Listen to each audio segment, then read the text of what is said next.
আর রোগী কেন জাগে? রোগের কারণে সে ঘুমাতে পারে না। তাহলে নদিয়ার নাগরিকটি রোগ হয়েছে, কেমন ব্যাধি? যেমন তেমন ব্যাধি নয়, ছোঁয়াছে একবারে, ছোঁয়াছে রোগ, যাকে বলা হয় কি করোনা ভাইরাস। যে সঙ্গ করবে তারই ধরবে, সঙ্গের এমন একটা রোগ। রোগটা লেগেছে মরমে, মরমে লাগিল বলা না যায় পাশরা, নয়নে অঞ্জন হইয়া লাগিয়া আছে। রূপ কারা দেখে? যাদের প্রতি সদ্গুরুর করুণা হয়, যাদের প্রতি সদ্গুরুর করুণা হয়েছে, একমাত্র তারাই গুরু কৃপা কিরণের মাধ্যমে সেগুলো দেখতে পায়। মনে বড় জ্বালা করে সেই ভুবন ভুলানো ভুবন ভুলানো রূপ আমি যখন দেখবো, দেখতে পাই কখন?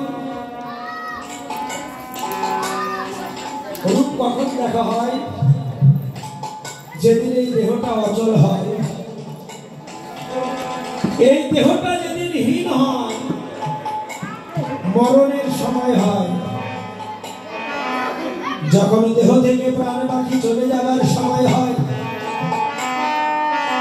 তখন কি ভগবান আসে না? রূপটা কিন্তু সবাই দেখি। কোন সময় দেখি? যখন আমার ভগবানকে সেবা করার মতো, ভগবানকে সেবা করার মতো আমার ক্ষমতা থাকে না। দেহ যখন আমার অচল, কখন? এই দেহ থেকে প্রাণ পাখি বের হবার আগে কি করে? আত্মীয় স্বজন চতুর্দিকে ঘিরে ধরে। মাথার কাছে কি থাকে? তুলসী বৃক্ষ। এই হৃদয়ে যখন তুফান ওঠে, নদীতে দেখে যখন জোয়ার ওঠে, এই হৃদয় মাঝে কিন্তু জোয়ার ওঠে। তাকে ধরার জন্য, জীবাত্মা পরমাত্মাকে ধরার জন্য প্রাণ অপান সমান উদানবান। এই দেহে প্রাণ কয়টি? 5টি প্রাণ, তার মধ্যে 2টি প্রধান, প্রাণবায়ু, অপ্রাণ বায়ু। যখনই প্রাণবায়ু অপান বায়ুকে যতক্ষণ না ধরে, ততক্ষণ সত্যি মরণ হয় না। শ্বাস প্রশ্বাসটা যাওয়া আসা করে। কতবার? 21,600 বারে একটি মানুষ ধরে ফেলে, চেতন গুরুর সঙ্গ ধরে সেই মানুষটাকে ধরে না ভাই। চেতন গুরুর কৃপা হলে দেখবি তুই সহস্র বলে নিরানন্দ কখনো নাই। তখন আত্মীয় স্বজন আমাকে ঘিরে ধরে, ওই সময় আমার গোবিন্দ আসে। তখন আমি নয়ন জলে কেঁদে কেঁদে বলি, গৌর হে,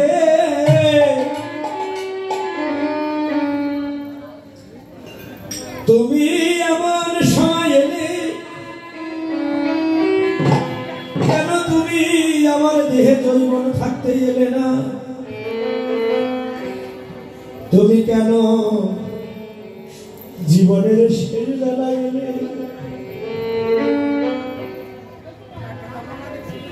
তখন সেই ভক্ত কেঁদে কেঁদে বলে, সেই ভক্ত কেঁদে কেঁদে বলে, গোবিন্দ হে,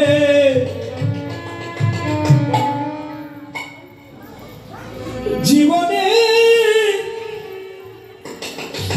এমন বেলায় তুমি এলে,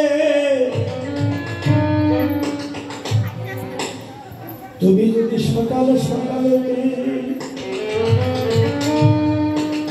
আমি কি করতাম জানো? আমি নয়ন জলে চরণ আমি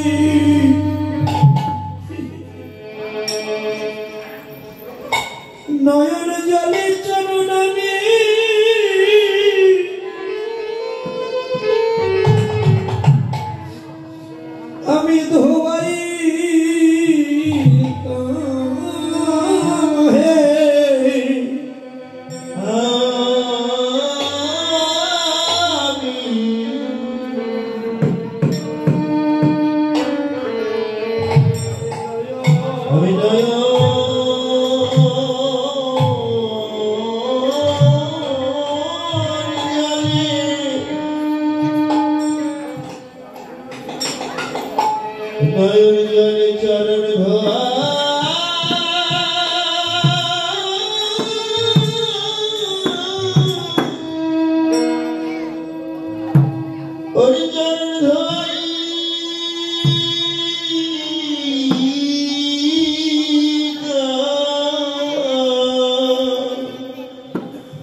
তখন আমার দেবার মতো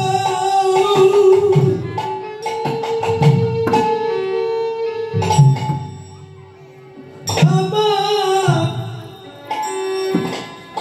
দেবার মতো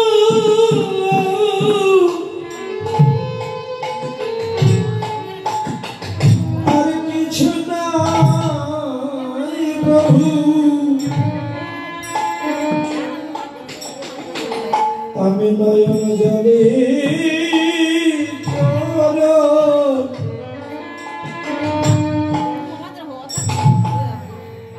নয়ন জলে চরণ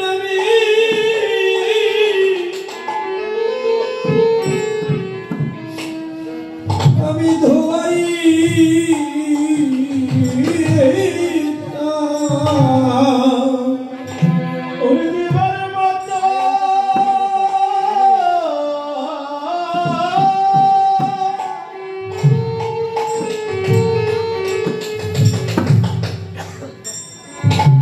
তোমায় দিবার মতো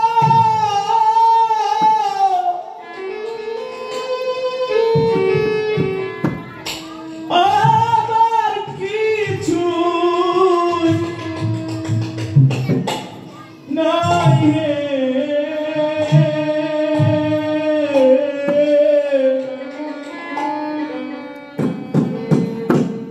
আমি যে নয়ন জলে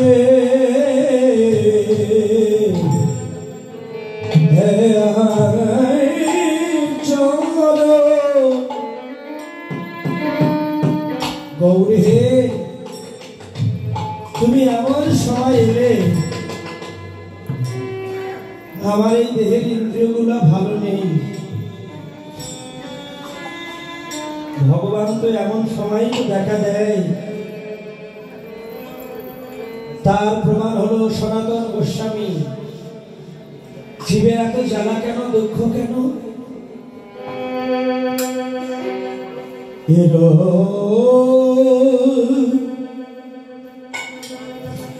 যারা দেখে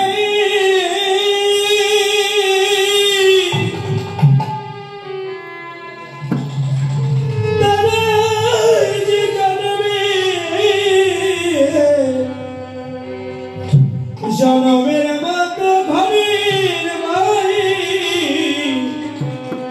হয়ে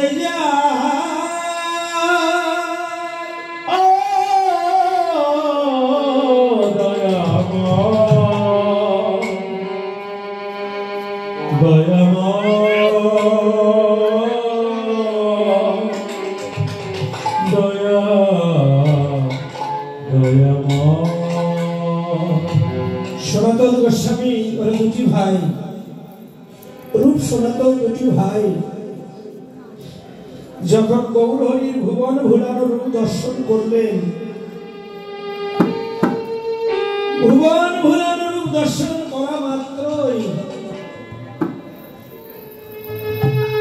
জমিদারিত্ব ছেড়ে দিয়ে মহাপ্রভুকে আলিঙ্গন করে সারা জগতের যারা একবার গৌরূপ দেখে তারা আর ঘরে থাকতে পারে না গো সনাতন গোস্বামী হলেন আমার ত্যাগের মূর্তি মহাপ্রভু সনাতনকে বলেন সনাতন তুমি ইহা ছাড়ি যাও বৃন্দাবন বৃন্দাবনে গিয়ে একা বৃক্ষ তলে বসে তুমি গ্রন্থ অধ্যয়ন করো গ্রন্থ অধ্যয়ন করতেন বটে ভুলে গেলেন নিজেকে আত্মস্থিতি হারিয়ে ফেললেন সন্ন্যাসী যারা হয় তারা কিন্তু এক জায়গায় বেশি দিন থাকে না বাবা কেন থাকে না সেখানকার মায়া যদি পড়ে যায় মায়া যাতে তাকে না ধরতে পারে যে কারণে সন্ন্যাসীরা কখনো এক জায়গায় থাকতে পারে না একদিন সনাতন গোস্বামী স্নান করতে গিয়েছিলেন শ্রী যমুনায় ভগবান কিন্তু ভক্তকে প্রতি পদে পদে পরীক্ষা করে যেমন একটা সোনায় যদি সোহাগা না দেওয়া যায় সোনাতে যতক্ষণ পর্যন্ত সোহাগা না দেওয়া যায় ততক্ষণ পর্যন্ত সোনা কিন্তু বলে না। তেমন ভক্তকে ভগবান প্রতি পদে পদে পরীক্ষা করে, দেখি আমার ভক্ত পরীক্ষায় পাস করতে পারে কিনা। সনাতন একদিন সমুদ্রে স্নান করতে গিয়ে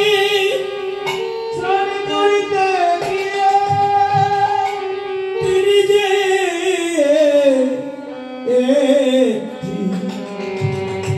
পরশমণি কুড়িয়ে কুড়িয়ে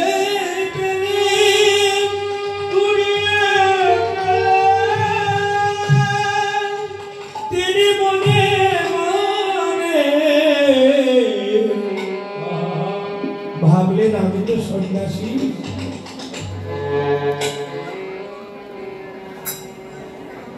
আমি যদি তাকে পরশ করি, মায়া যদি পরশ করে, তাহলে তো আমার ভজন হবে না। যে কারণে তিনি কি করলেন, পরশমণিটাকে হাত দিয়ে পরশ করলেন না, একটি ব্রজবলী ভাষা তো একটি খাপড়া দিয়ে অর্থাৎ অন্য একটা বস্তু দিয়ে তিনি পরশমণিটাকে ধরলেন। কেন? মায়া যাতে আমাকে স্পর্শ করতে না পারে। তিনি পুঁতে রাখলেন বালুর মধ্যে। কেন? কোন দিন দরিদ্র যদি আমি পাই তাকে দান করে দেব। পরশমণি যদি দান করে দিই কি হবে? কোন দুঃখী জনকে যদি আমি বিলিয়ে দিই তার দুঃখটা চলে যাবে। এদিকে এক ভক্ত ছিল, সেই ভক্ত হলো জীবন ঠাকুর। আগেকার দিনে ব্রাহ্মণরা কিন্তু দরিদ্র ছিলেন, ভিক্ষা করে খেতেন। সেই জীবন ঠাকুরের 4টি মেয়ে, 4টি কন্যা সন্তান। এই জগতে যাদের ঘরে কন্যা সন্তান আছে মা, তাদেরই কিন্তু চিন্তা যে কেমন করে মেয়েগুলোকে পাত্রস্থ করবে। কিন্তু জীবন ছিলেন মহাদেবের ভক্ত। জগতে কালীর ভক্ত হবেন, দুর্গার ভক্ত হবেন, শিবের ভক্ত হবেন, সব ভক্তের ক্ষমা আছে, কিন্তু কৃষ্ণ ভক্তের ক্ষমা নাই।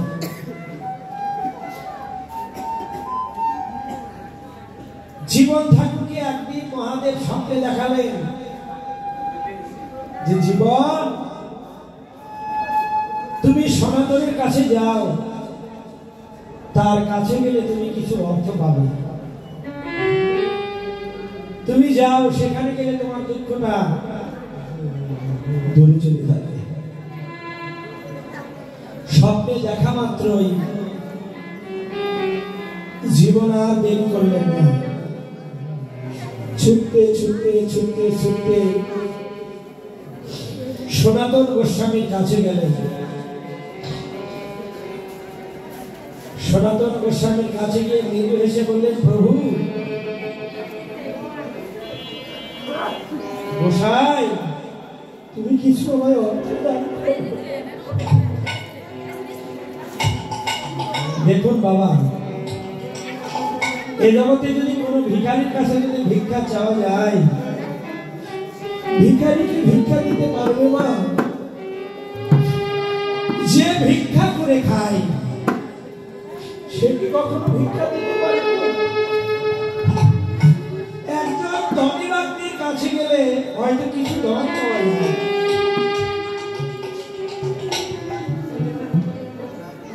জীবন ঠাকুর বলে, গোসাই তুমি আমায় কিছু অর্থ দাও, সেই অর্থ দিয়ে আমি কন্যা দায়ী থেকে মুক্ত হই। সনাতন গোস্বামী মৃদু হেসে বললেন, জীবন ঠাকুর, আমার এক সময় অনেক ছিল, এক সময় অনেক ছিল, আমি সব যমুনার জলে ভাসিয়ে দিয়ে গৌর প্রাণ গৌর বলে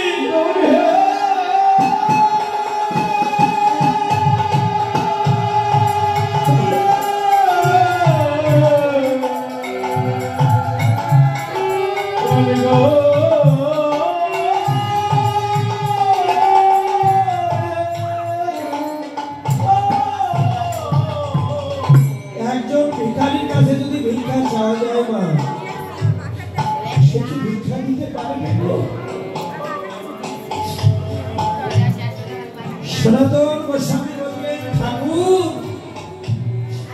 আমার কাছে অর্থ চেয়েছে, কোথায় পাবো অর্থ? এখানেই শিক্ষা। সাধু সঙ্গের এমন গুণ, বললেন সাধু সঙ্গ সর্বশাস্ত্রে কয়, লবমাত্র সাধু সঙ্গ জীবে কৃষ্ণ প্রাপ্তি হয়। অনেকক্ষণ চিন্তা করে সনাতন গোস্বামী ভাবলেন, তুমি যখন এসেছ তোমাকে তো আর খালি হাতে ফিরিয়ে দিতে পারি না। অনেক চিন্তা করে ভাবলেন, হ্যাঁ আমি একদিন শ্রীযমুনায় স্নান করতে গিয়ে আমি একটি পরশমণি কুড়িয়ে পেয়েছিলাম, দেখি চলো সেটা তোমায় দান করে দিই। জীবন ঠাকুর গিয়ে বালুটা খুঁড়তে খুঁড়তে পরশমণিটা হাতে পেল। যে পরশমণি পরশে লোহা সোনা হয়ে যায়, পরশমণি পরশে লোহাও সোনা হয়ে যায়। জীবন ঠাকুর পরশমণিটাকে নিয়ে সনাতন গোস্বামীর কাছ থেকে ধীর ধীর করে চলে যাচ্ছে। যেতে যেতে জীবন ঠাকুর চিন্তা করলেন, যে পরশমণি পরশে লোহা সোনা হয়, সেই পরশমণিকে সনাতন গোস্বামী তুচ্ছ মনে করছেন। তিনি কি এমন ধন পেয়েছেন যে সেই ধন পেয়ে তিনি এই পরশমণিকে তুচ্ছ মনে করেছেন।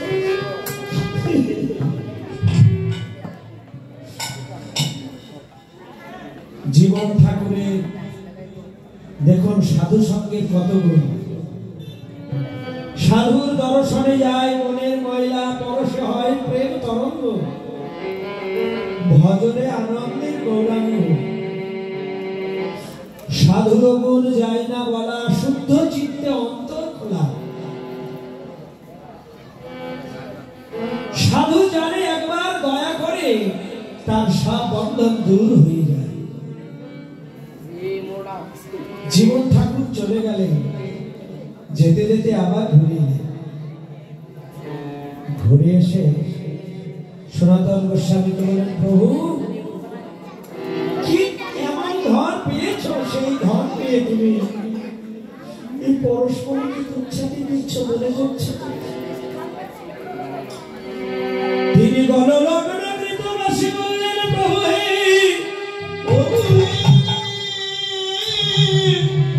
যে ধনে হইয়া ধনী মনিরে না মানবনি, তাহার খানে মাগি তব নতশিরে। বললেন যে ধনে হইয়া ধনী মনিরে না মানবনি, তাহারি খানে মাগি তব নতশিরে। এত বলি নদী তীরে ফেলিলাম আমি। ফেলে দিয়ে এবার সনাতন গোস্বামী মনে মনে ভাবলে, যাই হোক জীবনের এবার দিব্য জ্ঞানে লাভ হয়েছে বলে আয় জীবন কাছে আইলে কাছে আইবে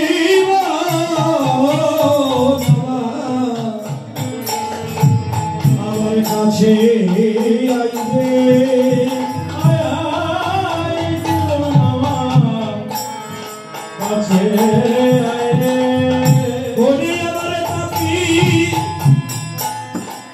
তাপি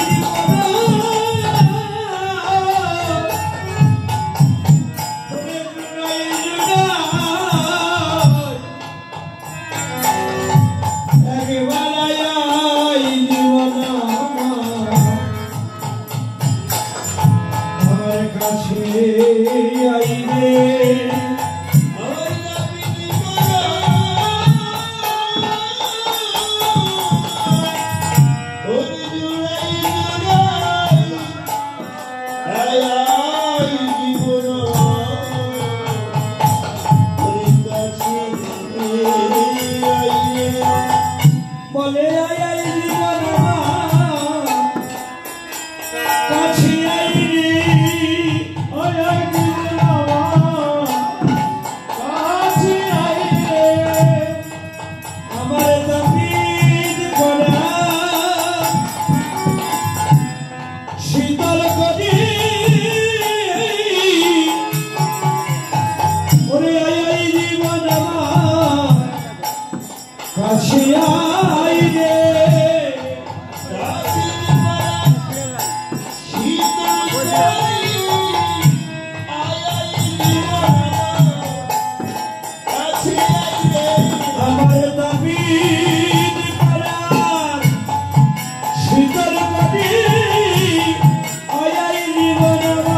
বলেন সাধু সঙ্গ জন্মমূল হয় সাধু সঙ্গ।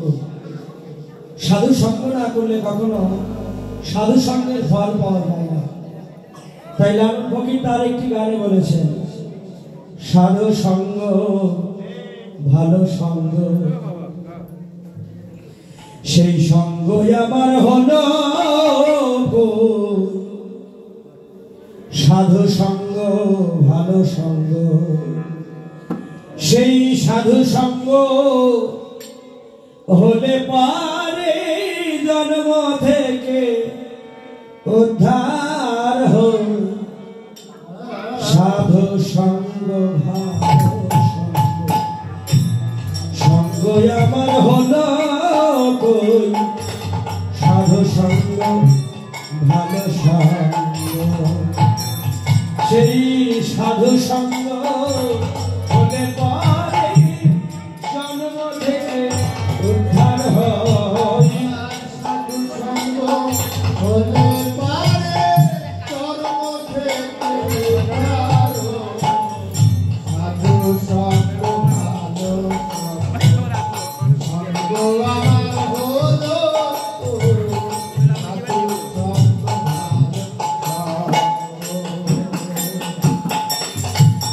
আর যদি সাধু সঙ্গ পেতাম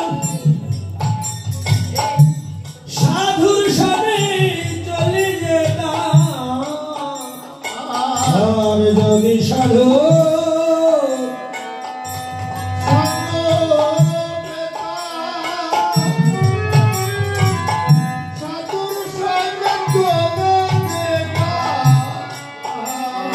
যদি সাধু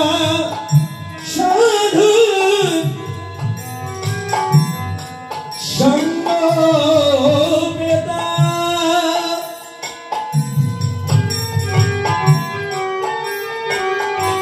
সাধুর সঙ্গে চলে যেতাম, সাধু রঙে রং মিশাইতাম, সাধু রঙে রং মিশাইতাম, ওরে সাধু রঙে রং মিশাইতাম, সাধু রঙে রং মিশাইতাম, সে রং আমার হলো কই সাধু সঙ্গ ভালো সঙ্গ, সঙ্গ আমার হলো কই সাধু সঙ্গ ভালো সঙ্গ, আমার হলো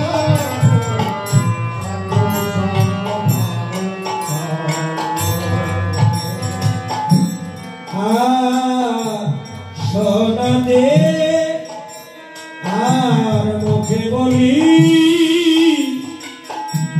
হরি হরি,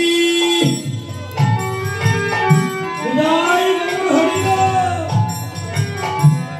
অন্তরে বিষের ছড়ি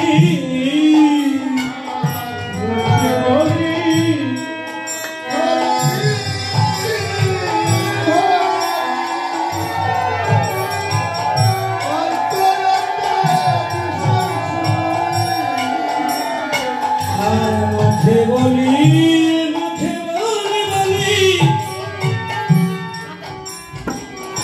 হরি হরি,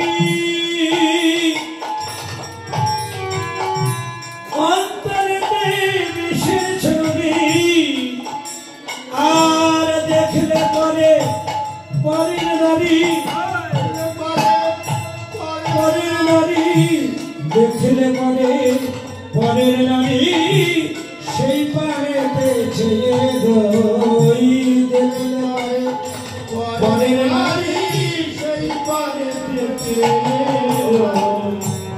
সাধু সঙ্গ ভালো সঙ্গ সেই সঙ্গ ভালো সাধু সঙ্গ ভালো সঙ্গ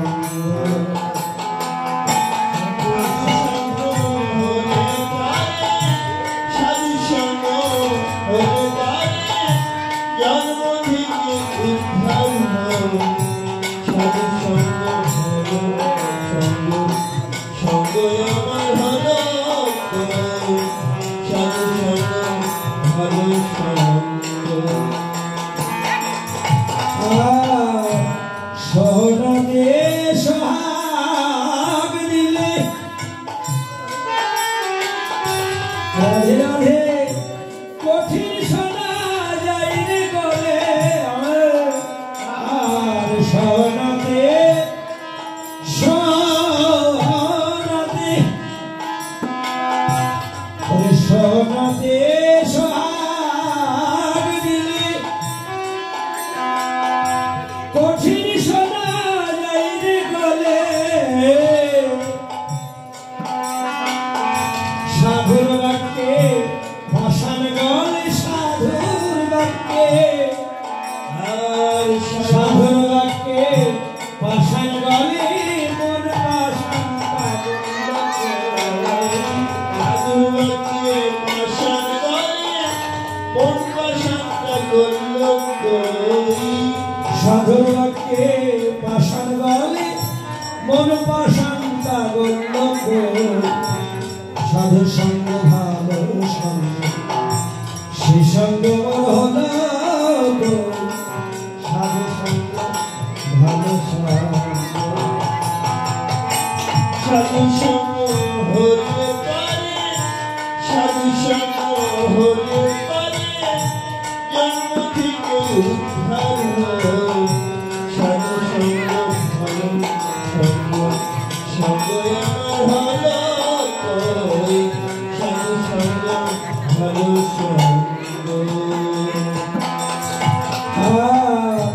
লালন বলে গেল গেল বেলা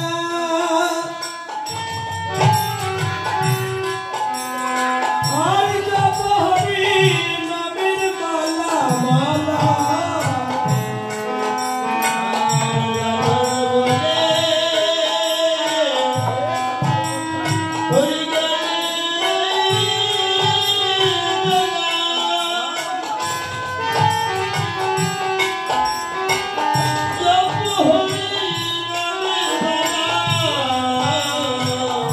লালন বলে গেল বেলা শুধু কি লালনের বেলা গিয়েছে আমাদেরও বেলা শেষ বেলা শেষে ঘরে যেতে হবে কি নিয়ে ঘরে যাবো